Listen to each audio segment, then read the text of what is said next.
Pada pertengahan abad ke-20, Indonesia pernah berada dalam kondisi yang sangat tidak stabil.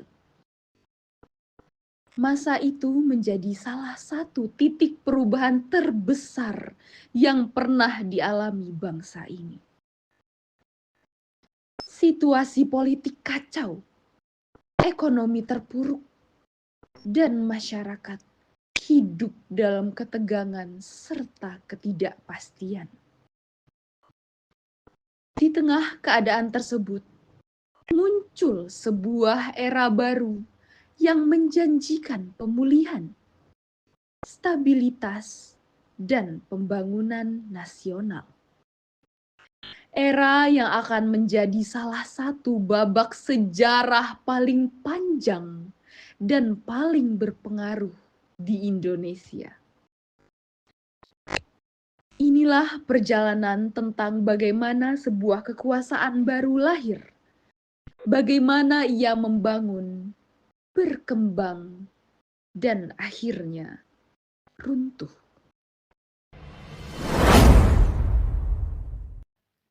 Satu, lahirnya Orde Baru. Setelah peristiwa G30 SPKI tahun 1965, kondisi Indonesia benar-benar kacau. Politik tidak stabil, ekonomi hancur, inflasi sangat tinggi, bahkan harga kebutuhan pokok naik tajam. Pemerintahan Soekarno atau yang disebut Orde Lama dianggap gagal mengatasi keadaan ini. Akhirnya, mahasiswa dan masyarakat turun ke jalan membawa Tritura, yaitu 3 tuntutan rakyat. 1.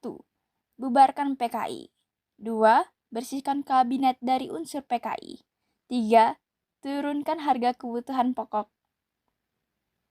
Dalam situasi genting itu, pada 11 Maret 1966, Presiden Soekarno mengeluarkan surat perintah 11 Maret yang dikenal Super Semar kepada Letnan Jenderal Soeharto yang memberi wewenang untuk memulihkan keamanan dan ketertiban negara. Setelah itu, Soeharto mulai mengambil langkah-langkah politik penting, yaitu membubarkan PKI, menangkap orang-orang yang dianggap terlibat G30S, mengembalikan kondisi keamanan dan stabilitas nasional. Akhirnya, pada Maret 1967, Soeharto diangkat menjadi pejabat presiden dan setahun kemudian pada tahun 1968, ia resmi menjadi Presiden Republik Indonesia. Inilah awal dari pemerintahan Orde Baru. 2. Perkembangan kehidupan politik pada masa Orde Baru. A. Kebijakan politik dalam negeri. Di masa awal pemerintahannya, Soeharto berfokus pada stabilitas politik dan keamanan nasional. ABRI diberi peran ganda atau DWI. Fungsi ABRI tidak hanya menjaga keamanan, tapi juga ikut dalam pemerintahan dan pembangunan. Pemerintah juga ingin menciptakan stabilitas politik yang terkendali, sehingga dilakukan penyederhanaan partai politik. Sebelum 1971, Indonesia punya banyak sekali partai. Tapi sejak 1973, pemerintah menyatukan partai menjadi hanya 3 kekuatan politik, yaitu yang pertama ada Golkar atau golongan karya, kendaraan politik utama pemerintah. 2.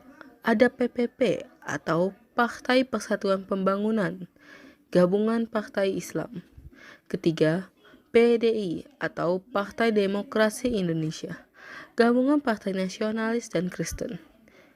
Pemilu diadakan secara teratur setiap 5 tahun sekali. Tapi hasilnya hampir selalu dimenangkan oleh Golkar karena sistem politik sangat dikontrol oleh pemerintah. Selain itu, pemerintah juga membatasi kebebasan pers dan kritik agar tidak mengganggu stabilitas. Jadi, Walaupun stabilitas terjaga, demokrasi dan kebebasan politik rakyat jadi sangat terbatas. B. Kebijakan politik luar negeri. Dalam politik luar negeri, Orde Baru tetap menganut politik bebas aktif, sama seperti masa sebelumnya. Artinya, Indonesia tidak memihak blok manapun, tapi aktif dalam kerjasama internasional. Namun, Orde Baru lebih menekankan pada kerjasama ekonomi dengan negara lain. Contohnya, Indonesia kembali menjadi anggota PBB pada tahun 1966, setelah sebelumnya keluar di masa Soekarno. Bergabung dalam berbagai organisasi internasional seperti ASEAN, didirikan 1967. Menerima bantuan dan pinjaman dari negara-negara barat melalui CGI atau sebelumnya IGGI untuk membiayai pembangunan. Fokusnya adalah memperbaiki citra Indonesia di mata dunia dan memperkuat ekonomi melalui kerjasama luar negeri. 3. Perkembangan kehidupan ekonomi pada masa Orde Baru. Ketika Orde Baru mulai berkuasa, ekonomi Indonesia sedang krisis berat. Inflasi mencapai lebih dari 600% dan produksi dalam negeri menurun drastis. Pemerintah kemudian menerapkan program pembangunan ekonomi jangka panjang. Langkah pertama adalah stabilisasi dan rehabilitasi ekonomi pada tahun 1966 sampai 1970 dengan bantuan dari luar negeri dan pengendalian keuangan. Setelah itu, pemerintah membuat Repelita atau Rencana Pembangunan 5 tahun, mulai dari Repelita 1 pada tahun 1969 sampai 1974 hingga Repelita 6 pada tahun 1994 sampai 1999. Tujuan utamanya adalah meningkatkan pertanian dan swasembada pangan, membangun industri dan infrastruktur, meningkatkan kesejahteraan rakyat. Hasil yang terlihat adalah Indonesia berhasil swasembada beras pada tahun 1984. Banyak jalan, jembatan, dan fasilitas umum dibangun. Pertumbuhan ekonomi stabil antara 6-7% per tahun pada masa jayanya. Namun di balik itu, mulai muncul masalah korupsi, kolusi, dan nepotisme atau KKN, serta ketimpangan ekonomi antara pejabat dan rakyat kecil. 4. Perkembangan kehidupan sosial pada masa Orde Baru. Di bidang sosial, pemerintah menjalankan program pemerataan hasil pembangunan. Banyak pembangunan dilakukan di bidang pendidikan, kesehatan, dan kesejahteraan masyarakat. Contohnya, 1. Program wajib belajar 9 tahun. 2. Pembangunan puskesmas dan posyandu di berbagai daerah. 3. Program keluarga berencana atau KB untuk mengendalikan pertumbuhan penduduk. Namun, di sisi lain, kehidupan sosial masyarakat juga dikontrol ketat oleh pemerintah. Media massa, kampus, bahkan organisasi masyarakat diawasi agar tidak menentang kebijakan pemerintah. Meski rakyat tampak hidup tertib dan aman, banyak kritik sosial dan aspirasi yang tidak bisa disuarakan. Kondisi ini akhirnya menimbulkan ketidakpuasan di akhir masa pemerintahan Soeharto.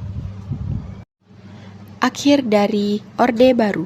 Krisis ekonomi Asia tahun 1997 sampai dengan 1998 membuat nilai rupiah anjlok parah. Harga-harga naik, pengangguran meningkat, dan muncullah demonstrasi besar-besaran terutama dari mahasiswa. Tekanan terus meningkat sampai akhirnya Presiden Soeharto mengundurkan diri pada 21 Mei 1998. Berakhirlah masa Orde Baru dan dimulailah masa reformasi di bawah Presiden B.J. Habibie. Baik, kesimpulannya, yang pertama, Orde Baru lahir dari keinginan menata ulang bangsa pasca G30 SPKI. Yang kedua, berhasil menciptakan stabilitas dan pembangunan ekonomi. Yang ketiga, terlalu menekan kebebasan politik dan penuh KKN. Yang keempat, berakhir karena krisis ekonomi dan tuntutan reformasi rakyat tahun 1998. Dari masa Orde Baru, kita dapat belajar bahwa stabilitas dan pembangunan memang penting, tetapi tidak boleh mengorbankan kebebasan dan keadilan rakyat. Thank you, everyone! Thank you, Elmore! Boom!